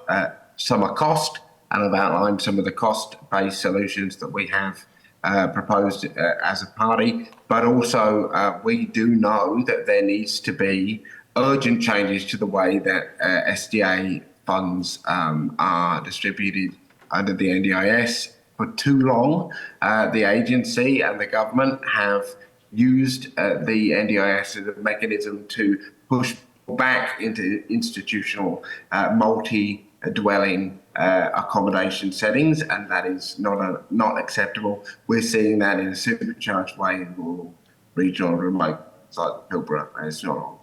Thank you, Senator. Minister Aly. Can I just clarify, was the question specifically about disability housing or housing more generally? The question was about having affordable and accessible housing. So I think more generally, but obviously that impacts people with disability. Thank you. I just missed that first part of the question. Look, I think, housing is a matter of supply, and particularly in the rural regional areas. I've been up to the Pilbara, and one of the issues there, I was there visiting with an Aboriginal corporation. One of the issues there is that all the big mining companies own the houses. And so there are local solutions that are needed and through all levels of government. Just on supported disability accommodation as well, we have made some huge changes around supported disability accommodation. I met with some of the stakeholders just a couple of days ago talking through those changes, particularly in regards to the number of people that can be in supported disability accommodation. Thank you, Minister. We'll have another question from the room. I understand that Senator Hollie Hughes will have to leave at 8 p.m, so we'll get one question. We'll get one more question out of you, if that's all right. I just didn't realise you were extending. No, that's understandable. We have a question over here. Good evening. My name is Mandy and I'm a parent of an autistic child. And my question for you guys this evening is, how will you be supporting those that fall through the servicing gaps between the government departments? And the example I particularly want to highlight is the gap between the NDIS and Education Department.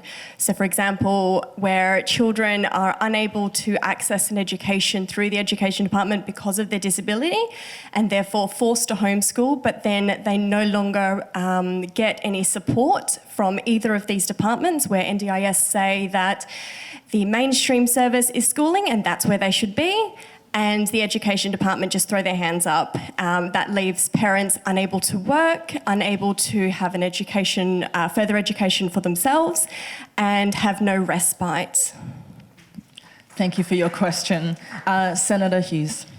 I hear you. I completely understand. And we hear too often, particularly for kids with autism, it just depends on where the luck of the draw, on what school you go to, at what level of supports you get. And this is, of course, one of the wonderful things that we see in our federated system of government, that you've got the NDIS at a federal level, and then you've got the states responsible for the education department and the running of public schools. So therefore, children are entitled to an education, and the state education department should be supporting them. But I know and I understand when you're saying that doesn't happen, it is absolutely a travesty and it is something that needs to be addressed. It's the same when we hear that NDIS supports aren't allowed into the school ground when kids are at school. So we need to be much broader minded about it. Appreciated. Senator Steele-John. First thing that we will do as the Greens is to oppose and reverse the cuts made to the NDIS and to attempt to remove as much as we can of the legislation that's been passed, because both of those things together are supercharging the dynamics that you're talking about as kids are removed and new definitions of support are preventing access to therapies, particularly in forms of support work that have been supporting kids into those settings. We also need to build an inclusive education system and actually work together across the decade to ensure that every disabled student has the opportunity to be educated alongside their non-disabled peers in a well-funded and supported environment. And we also want to make sure that for people right now that are falling through those cracks, there are direct financial supports. If you have been removed from the scheme, we want you to be able to receive a direct payment of $2,500 twice yearly to help make up for some of those shortfalls. Thank you. Minister Aly. Thank you. I agree with Jordon there about having an inclusive education system. I think that's incredibly important, and I think one of the ways you start with that is by fully funding public schools, which we've done. I did want to ask you, Mandy, though, was your experience with school or early childhood education, or both? Both, okay. So one of the things that Ross addressed, and I'll just harken back to what Ross was saying about the silos in government. And yeah, I'm the Minister for Early Childhood Education and now taking on as well Assistant for NDIS, and that's enabled me to look at the two portfolios through a more of a holistic lens. Thank you, I've also, sorry, okay. I'll talk to you later. Now, Senator Hughes does have to leave us. Could you please join me in thanking Senator Hughes for being a part of this panel?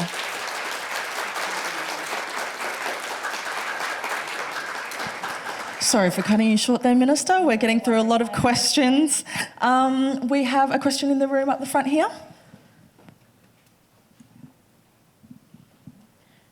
Hi, my name is Lara and I'm a student and the co-founder of the Student Alliance for Inclusion. And my question is, how is your party going to get the states to implement inclusive education and the recommendations of the Royal Commission, including recommendation 713, which calls for a national roadmap for inclusive education, such as the Australian Coalition for Inclusive Education Roadmap?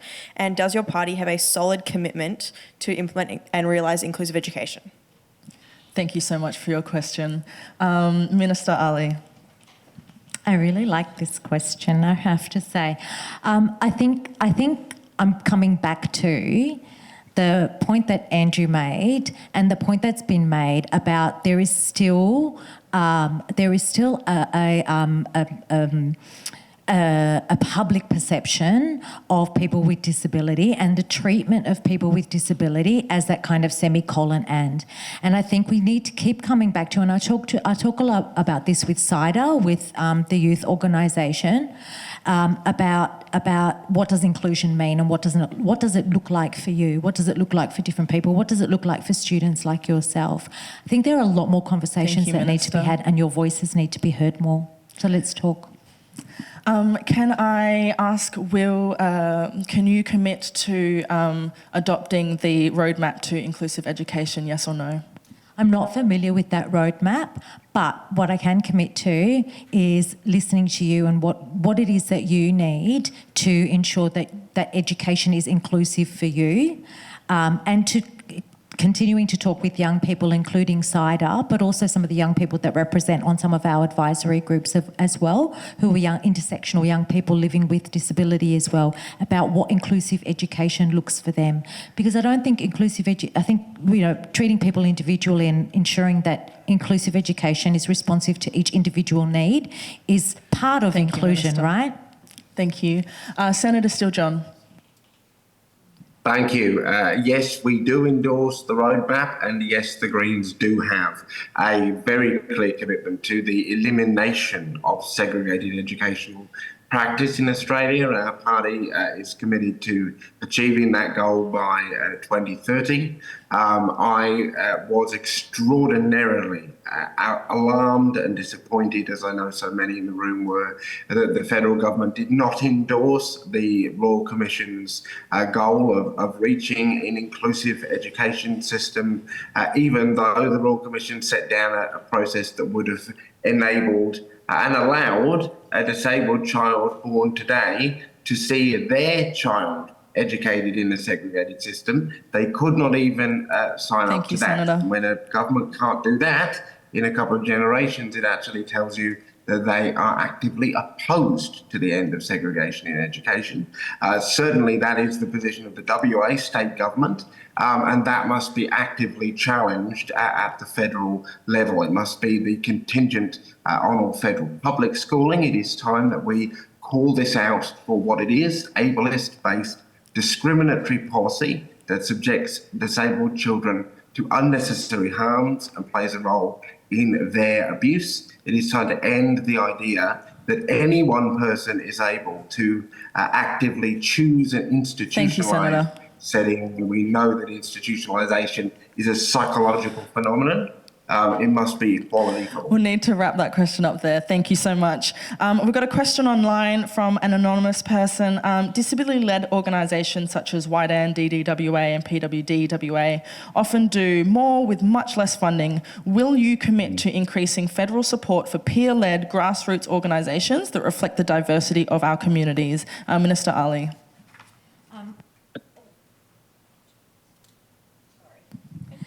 We do have that that commitment to $44 million for advocacy, and I've got a list of the organisations for that, and many of them are the kinds of organisations that do advocacy.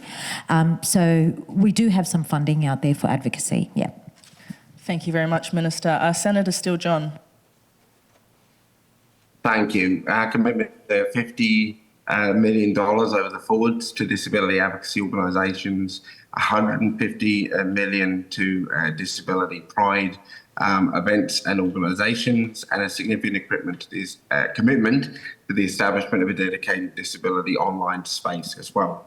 Of those three, I believe that in some ways the commitment to disability pride has the opportunity to be the most transformative, because we know that it is disability pride and the spaces that it creates, like the festival we had last year here in WA, that those are the melting pots of the truly grassroots, radical and unapologetically bullshit Thank you, Senator. Advocacy actions that are needed. Thank you very much. We'll take another question in the room. Thank you. Samantha Jenkinson speaking. One very quick comment. The idea for the NDIS came from people like myself, who was there right at the very beginning, very much pre-NDIS, talking about individualised funding and choice. So very happy to talk to you more about what it meant at the beginning. But my question is actually on behalf of the other 5.5 million people with disability in Australia. So there is a national disability strategy, and a lot of the questions today relate to things which are in the National Disability Strategy. And I'd like to know what are you going to be doing from either party to ensure there is accountability back to actually achieving the outcomes for the National Disability Strategy, and how you can use both the funding and policy leverage of the federal government to actually get the states to do their parts of it, such as in education, as you were just talking about, in picking up the national construction codes for housing, the justice system, public advocates, public trustees, all of those things which have to work for mainstream services to be fully inclusive and accessible. Thank you for your question, Samantha. I'll pass to you, Senator Steele-John. Thank you. Look, first of all, this is a big part of why we need a National Disability Minister, supported by a Department of Disability and an Office of Disability Strategy within the Department of Prime Minister and Cabinet, so that we can have that nationally coordinated approach and that disabled people can hold a minister directly accountable with the power to take action. We know that disability policy needs to move beyond the NDIS, and so that's why we are committed to things like a national investment in inclusive healthcare, in inclusive education, and a 20% target for the public service in terms of disability and employment as well. But ultimately, here's the thing that I've learned in 7 years: the federal government is the primary entity. This nonsense about, oh, well, we need the states to work with us is often nearly always nonsense. If the Commonwealth wants to, it can negotiate, apply pressure to get outcomes. Often when it doesn't want to, just pretends the states block it from taking that course of action. So I think we need to call that out a little bit. Appreciated. Minister? Thank you. Respectfully, Jordon, the way that the Federation works is oftentimes we do have to negotiate with the states, and sometimes we don't have the policy levers or the funding levers that we need to have. Yeah. With respect, Jordon, I know that that's the situation that I've been in when I've had to negotiate with the states on things like preschool funding, for example, that, you know, often there are legacies that you have to work through as well. But that's the nature of the country that we live in, the Federation, that we do have to negotiate with states on things. I do want to just address the issue of accountability, and I think that, you know, the accountability really should be built into every strategy. There should be action plans, and there should be meaningful measures of actions and reviews on accountability as well. So I do have a specific interest in that as well. Thank you, Minister. Senator Jordon Steele-John, I know that you wanted to respond to that. Oh, look, I just think it's really important to understand two things. One is that the Commonwealth Government is a signatory to the UN Convention on the Rights of Disability, and that convention does not have a caveat that says, oh, we don't need to enforce those things if it would require a tough convo with the states and territories. Just because there are certain devolved and shared powers, the reality is the Commonwealth still has a legal responsibility to uphold the rights of disabled people. Practically, in terms of the power dynamics between the states and territories, the Commonwealth holds the bigger stick. And when it wants to, it can get what it wants. Thank you, Senator. It is only in those spaces where the Commonwealth, in my experience, wants to put something in the too hard basket, and wants to do a bit of buck passing, that then we hear all the states. Senator, that is time. Thank you. Minister Ali, you want to respond? If you can keep it very brief, please. Yeah, just if I may, I don't think it's fair to call it buck passing, Jordan. I think it's fair to understand that there is certain infrastructure that is Commonwealth and there is certain infrastructure that is state, and that across a number of portfolios there are governance structures that involve state and federal as well as local government as well. It is a reality.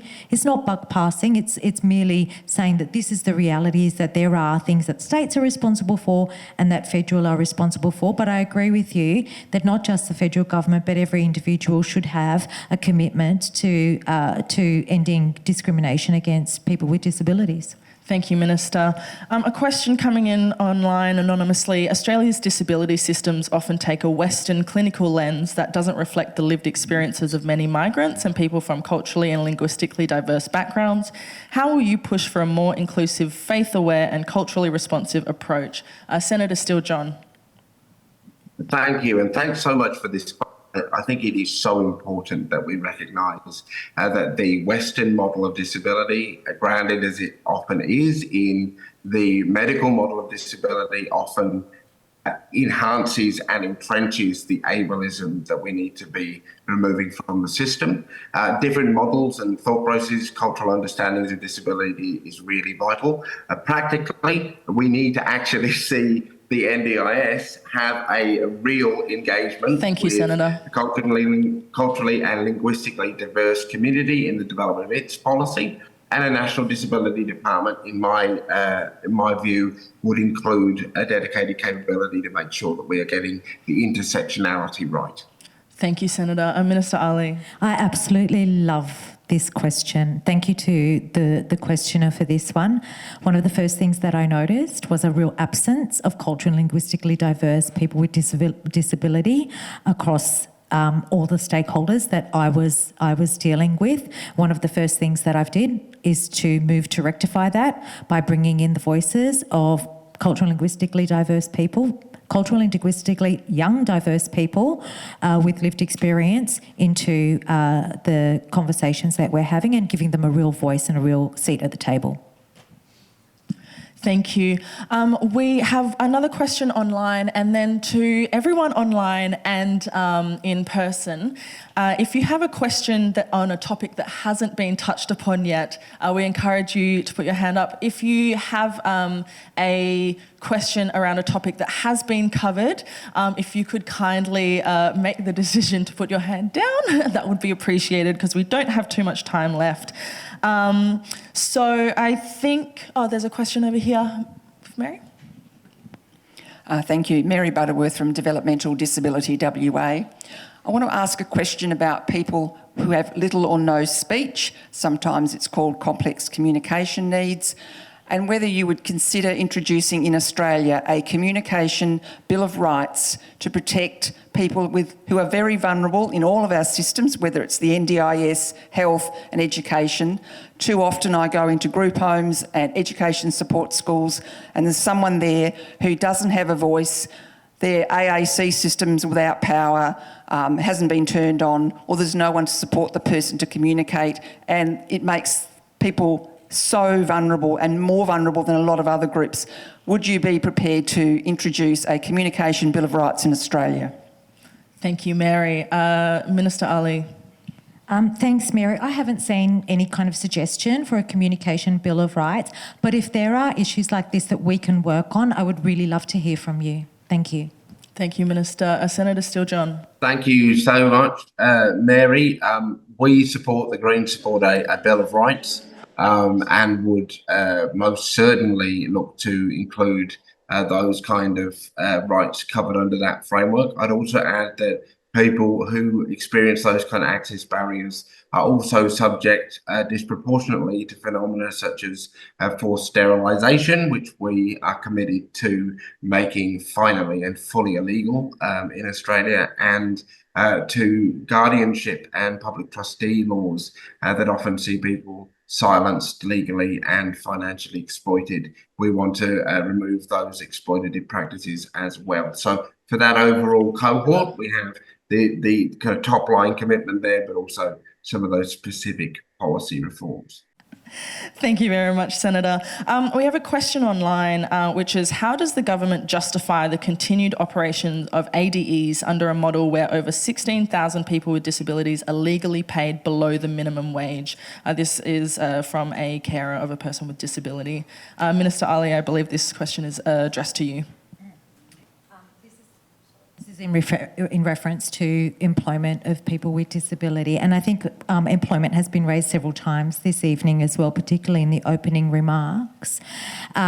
We have got a program and have increased funding for employment programs for people with disabilities. Absolutely unacceptable that people with disabilities should be discriminated against in employment, but should be also discriminated Minister Ali, against this that way. question is referring to Australian disability enterprises where people with disability are paid below the minimum wage legally. Okay, can I take that one on notice, because I do know that we have something around employment, but I haven't seen anything specifically on this one. It is something that I would be more interested in looking into more deeply. Sure, thank you for that. And this I can jump in there if that's all right, because I know exactly what the government's done on ADEs, and that is to keep them going. The government convened a explicit number of meetings with operators of ADEs and provided a pathway for their continual funding by the federal government. A massive missed opportunity to finally decide a direction of travel for disability employment in this country. And we know that for so many disabled people and family members, the continued uncertainty over the future trajectory of these programs brought a hell of a lot of unnecessary fear Thank you, Senator. in people's lives. We can in fact address that by deciding we are not going to pay people below the minimum wage just because they are disabled. If you can do it in Alaska, you can do it surely in Australia.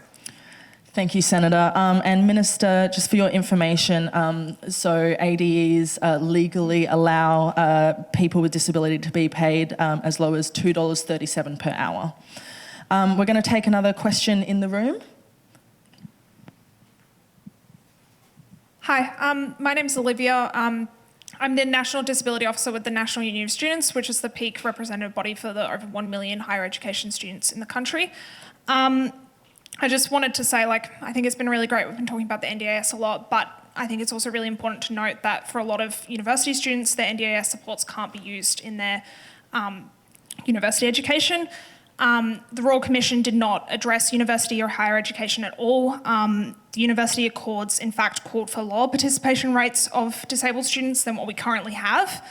The National Autism Strategy also did not really address higher education. And obviously there's been the quadrupling in needs-based funding for universities, but this isn't really enough. And I think that I can speak for pretty much any disabled student in the country when I say that, the perception is often that if you've managed to get to university, you can't be that disabled and there must not really be that much need for support for you. So my question is what's your party committing to doing, both in increasing oversight of what universities are actually spending this increased funding on? Because even though there's been this increase in funding, I'm still hearing about universities where they're cutting disability support services at the university. And also, more money is not really just the solution. Thank you. Senator Steele-John? Absolutely. So firstly, we've committed $450 million to enable pre-service and in-service educators to retrain to ensure that they are equipped with the tools to support and to recognise people's access needs, as well as to recreate the various course content materials and educational pathways so that they are inclusive. And we want to see the establishment of a proper anti-discrimination legislative framework that would enable students doing some bad things to flag that. Sorry, 30 seconds is hard. It's very hard. Thank you. We appreciate your timing. Minister Ali. I think it's really disturbing that universities are cutting disability support services. I'd really appreciate if you could send me anything on that, because universities have an obligation under the Discrimination Act not to do that. Thank you, Minister. We have time for 1 or 2 short more questions. So if you believe that your topic has not yet been covered, please ask your questions now. I'll take one in the back. Hi, my name's Amy. I'm the sibling of a brother with a very significant disability. I have a quick question. Does your party commit to independent pricing for the NDIS, noting the very significant conflict of interest that exists right now when we talk about having a sustainable scheme and a scheme priced by the NDIA? Minister Hollie.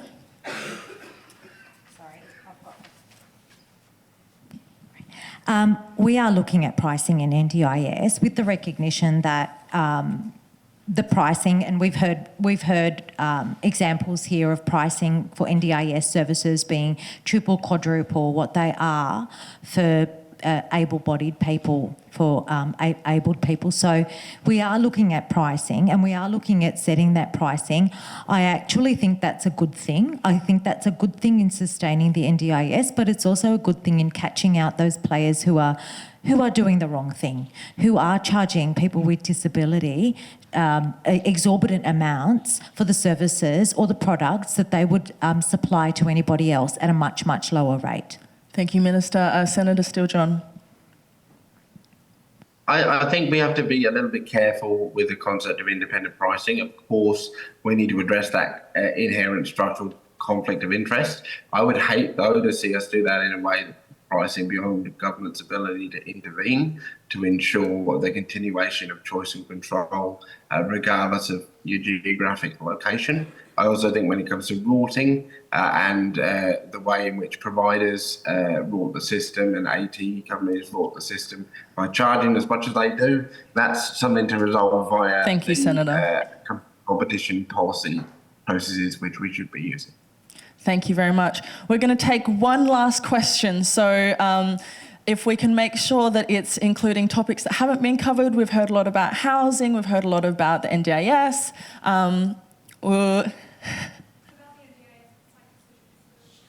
Can we have any questions that are not relating to the NDIS or employment or housing?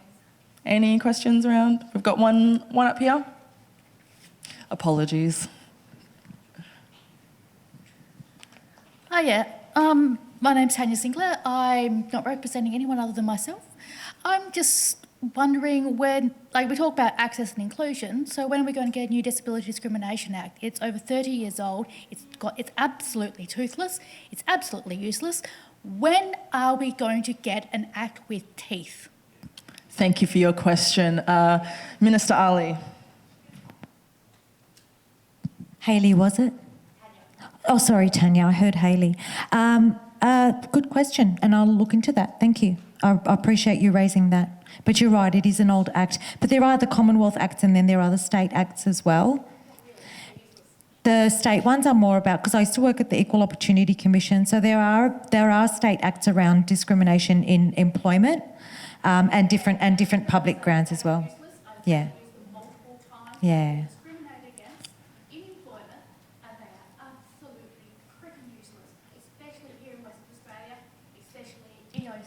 Yep. Especially here, HADSCO, there's no point even bothering wasting your time. Same with Australian Human Rights Commission. So you went through EOC and HERIOC as well, and you didn't get a resolution with either of those bodies at state or federal level? Commission, I took an employer who turned around and said, and this was a senior lawyer at a community legal centre here in Perth. He said, yes, I discriminated against you. Yes, it has harmed your career. What you going to do about it? Australian Human Rights Commission said nothing. Was there a civil option open to you or not? Minister, I don't have the money for that. Okay. I was a student. I just graduated from law school. The West Australian bodies turned around and said, oh no, we won't support you. It falls outside of our jurisdiction.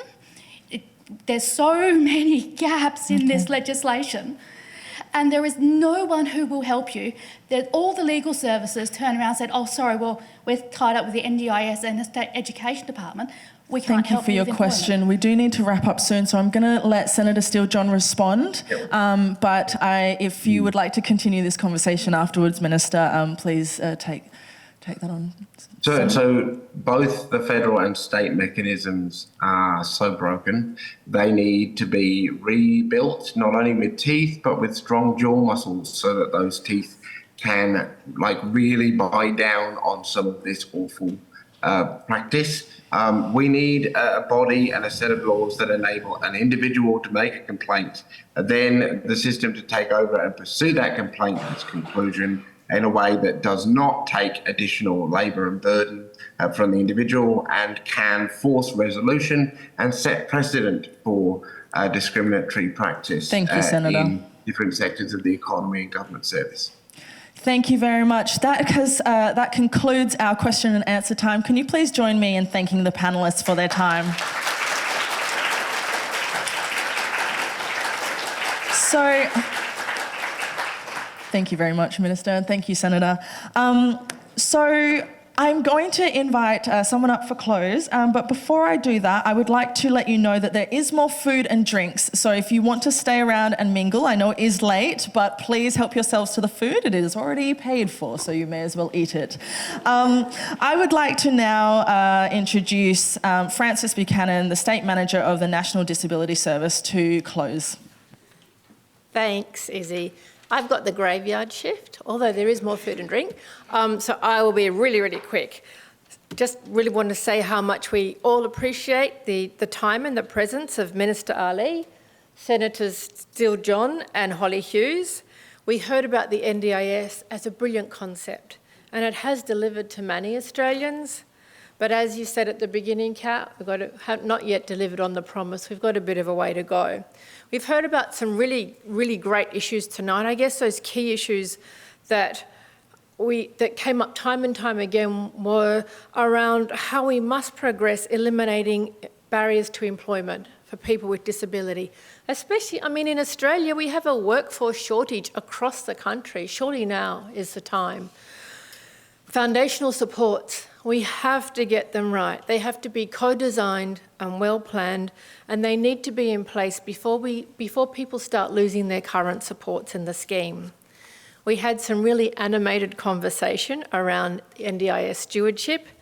Look, a good scheme needs good, sustainable services, and we also need strategies in place. I think you mentioned, Andrew, that we want to reduce the bad actors in this space, but we want to have good services. Lots of questions about co-design, which really stress how important it is for all of us, that it's so important to have people at the table, at the decision-making table for whom the government policy is about. And the National Disability Strategy, in particular, we talked about employment, housing and health. So I'm not going to go on. I'm going to say a big thank you to Izzy, our wonderful MC. And to my colleagues, Kat and Mary, and Izzy, of course, for getting tonight going. And thank you to you, our audience online, and to those here. Thank you for your frankness and your ideas and your honesty in sharing your questions and concerns. And I do hope you can stay and have a bite to eat and a little bit more to drink. Thanks, everyone. Thanks to you.